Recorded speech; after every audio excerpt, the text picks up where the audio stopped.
એક દિવસ ગણપતિ મહારાજ રિદ્ધિ સિદ્ધિ સહિત આકાશ માર્ગે કૈલાસ તરફ જવા નીકળ્યા. રસ્તામાં ચંદ્રલોક આવતા ચંદ્રએ ગણપતિજીને જોયા.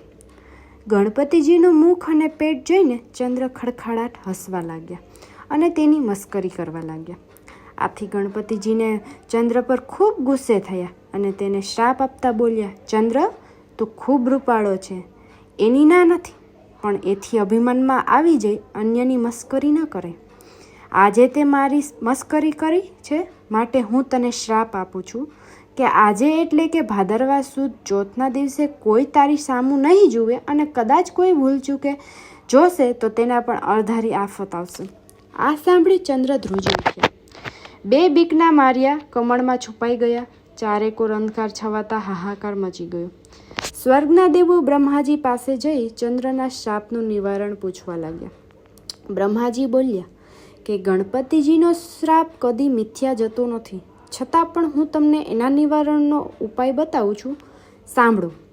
થોડાક દિવસ પછી ભાદરવો મહિનો આવશે. એ મહિનામાં સુદ એકમથી સુદ ચોથ સુધી ચંદ્રએ કરવાનું રહેશે કે ગણપતિની કોઈ પણ ધાતુની કે પંચધાતુની મૂર્તિ બનાવી તેની સ્થાપના કરવી, પછી વિધિવત તેની પૂજા કરવી, નૈવેદ્યમાં લાડુ ધરાવો, સાંજે ગણપતિજીની મૂર્તિને વાજતે ગાજતે નદી કાંઠે લઈ જઈ જળમાં પધરાવી દેવી. આ દિવસે બ્રાહ્મણોને જમાડી યથાયોગ્ય દાન દક્ષિણા આપવામાં આવે તો ગણપતિ રીઝે અને ચંદ્રને શ્રાપમાંથી મુક્તિ મળે.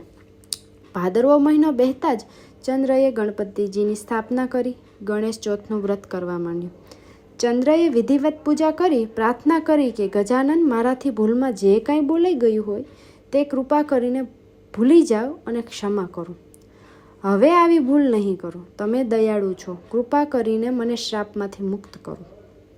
ગણપતિજી ચંદ્રની ભક્તિથી ખૂબ પ્રસન્ન થયા. તેને દર્શન આપી બોલ્યા, ચંદ્ર, તું સંપૂર્ણ શ્રાપ મુક્ત તો નહીં થઈ શકે, છતાં હું તારા વ્રતથી ખુશ થઈ શ્રાપ થોડો હળવો કરું છું. જો કોઈ પણ વ્યક્તિ ભાદરવા સુદ બીજના ચંદ્રના દર્શન કરી પછી ચોથના દર્શન કરશે તો તેને કોઈ સંકટ નહીં આવે, પણ ભાદરવા સુદ ચોથના એકમાત્ર દર્શન કરશે તો તેને કલંક લાગશે.